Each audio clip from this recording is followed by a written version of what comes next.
Après avoir été héroïne du roman 37 de Le Matin, devient héroïne de cinéma. Ça fait un effet... ça fait un drôle d'effet, en fait.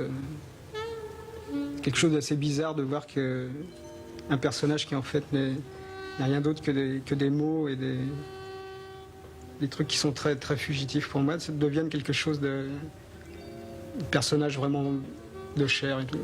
Ça fait un drôle d'effet, quand même. Confronter ma Betty à moi avec un acteur, j'ai peur que oui, ce que je peux avoir peur, c'est que la réalité, justement, soit complètement différente de ce que j'ai écrit, mais non, la mienne est sûrement plus réelle. On peut pas inventer un personnage comme ça. J'ai pas inventé Betty, mais c'est beaucoup de, peut-être aussi des petites touches à droite à gauche que j'ai pris à des gens ou à des femmes que j'ai connues. Je l'ai pas inventé, non.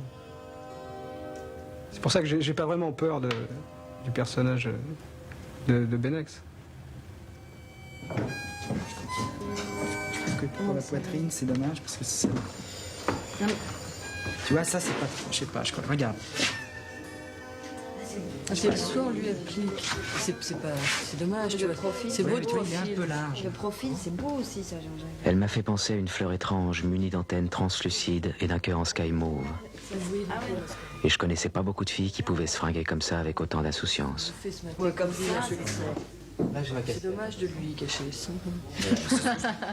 Oui, je trouve, oui.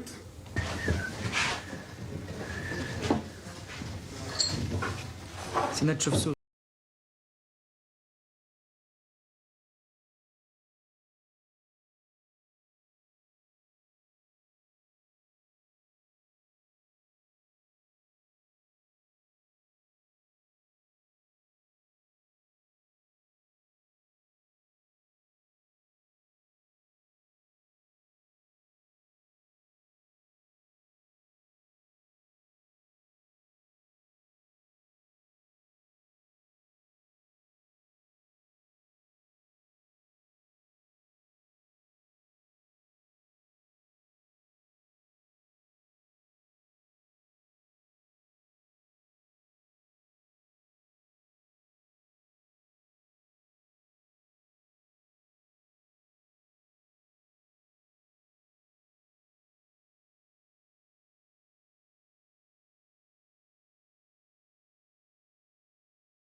Cette histoire d'amour est une histoire extrêmement moderne, c'est le romantisme moderne, un romantisme un peu cynique et désespéré, où on sait que les histoires d'amour n'ont qu'une durée éphémère.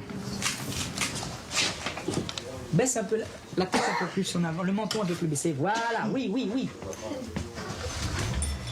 Baisse un peu ton menton, voilà, encore un peu, oui, voilà, voilà. Ok.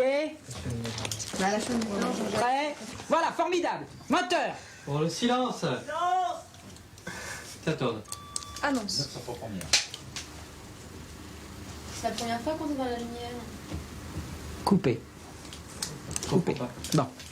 Alors, c'est parfait. C'est formidable, mais c'est la première fois qu'on se voit dans la lumière. C'est la première fois que se voit dans la lumière. Hein? D'accord. Allez, superbe, superbe. Attention, prêt moteur. Attention, avance-toi un tout petit poil. Bascule un tout petit peu en avant. Voilà, c'est parfait, moteur. Silence, ça tourne. Annonce. Je prends deuxième. C'est la première fois qu'on se voit dans la lumière. Bah, qu'est-ce que tu fais là? C'est pas l'heure. Et alors? Comment tu me trouves? Bah dis-moi. Coupé. Très bien. Voilà. Joue un tout petit peu plus avec lui. Hein? Et ouvre grand tes yeux. Grand, grand, grand. Attention. Allez, annonce. Annonce. 9 sur 3 cinquièmes. Action. C'est la première fois qu'on se voit dans la lumière. Qu'est-ce que tu fais là, c'est pas l'heure. Et alors? Comment tu me trouves?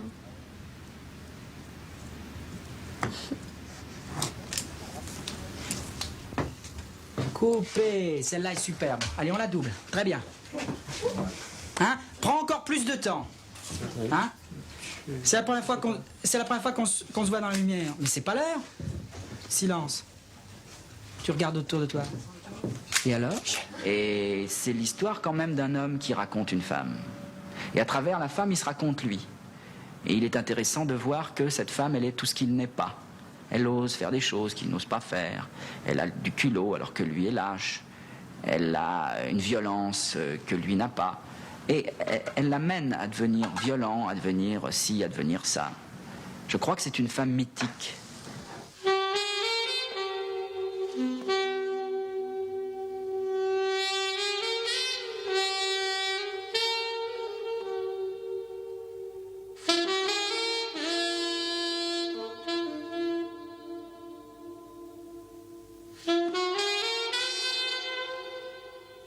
Comment ne pas l'aimer? Comment ne pas l'aimer? Les beaux personnages de femmes, on fait du cinéma pour ça.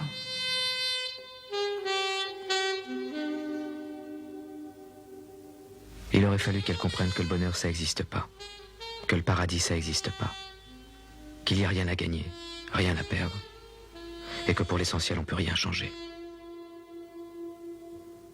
Elle l'aime plus fort, et lui, il l'aime avec la force du désespoir. Peut-être on pourrait imaginer l'amour de Zorg comme une espèce de halo de lumière, alors que l'amour de Betty serait plutôt un rayon laser.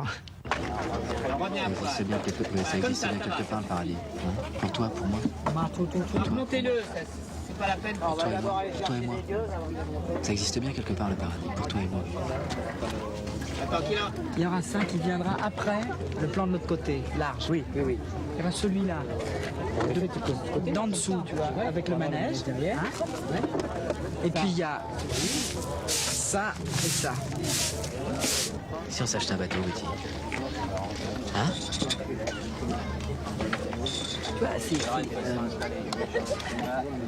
Si on s'achetait un bateau. Si on s'achetait un bateau. C'est complètement nul, tu vois. Hein? On en a assez bavé, tu crois pas? Ah non, je te jure qu'on va l'avoir, que tu vas l'avoir, ton lit.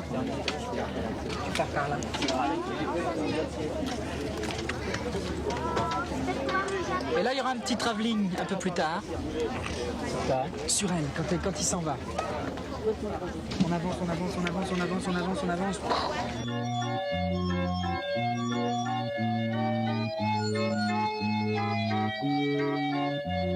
Il faut que ce qu'on raconte au cinéma, ou ce qu'on montre au cinéma, ait aussi une vie intérieure. C'est-à-dire que l'image, ce n'est pas seulement quelque chose qu'on propose au regard des gens et qu'on impose. On l'impose, mais on impose aussi ce qu'il y a derrière, les choses qui sont derrière les choses, comme disait Prévert. Moi, je peins les choses qui sont derrière les choses, disait le peintre à Jean Gabin dans Quai des Brumes.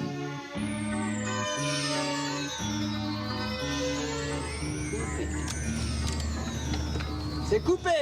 Oui, très bien.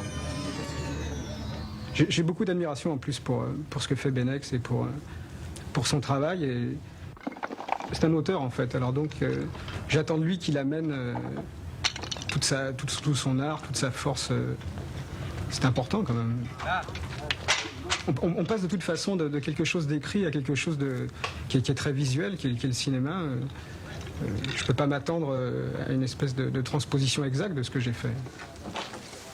Mais j'attends beaucoup de ce qu'il va faire. En fait, il a changé pas mal de choses par rapport au roman et je trouve que c'est bien. Au début, j'avais un peu peur. Je me suis dit, mais s'il change ça, s'il enlève tel ou tel truc, ça change beaucoup de choses. Ça va... Et puis en fait, il a raison.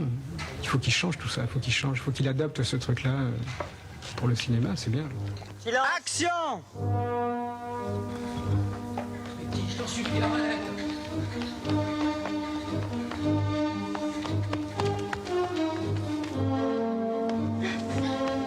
Betty, arrête!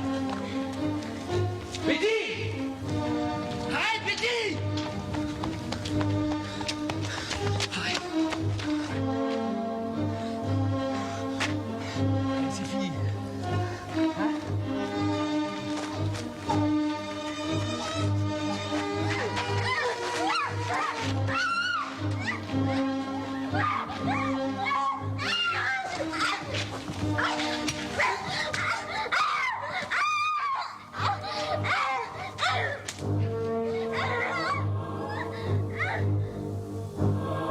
cette histoire, j'ai été passionné par ces personnages. J'ai vu arriver Béatrice Dalle un jour, je pensais qu'elle était trop jeune pour jouer le rôle. J'ai vu Jean-Hugues Anglade, je pensais qu'il était aussi trop jeune pour jouer ce rôle. Et puis ils ont endossé ces costumes.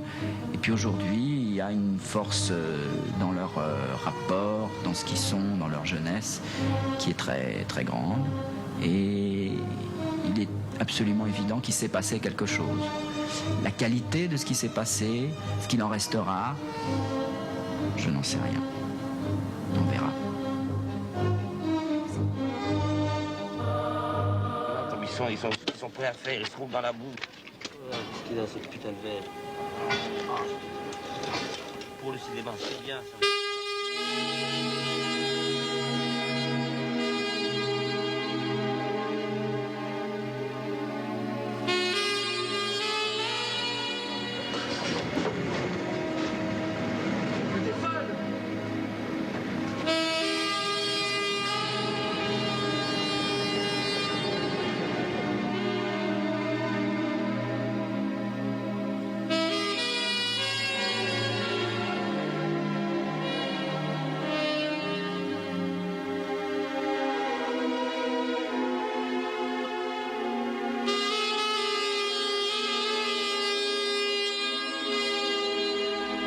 Je m'apercevais que je ne connaissais rien d'elle, même pas son nom.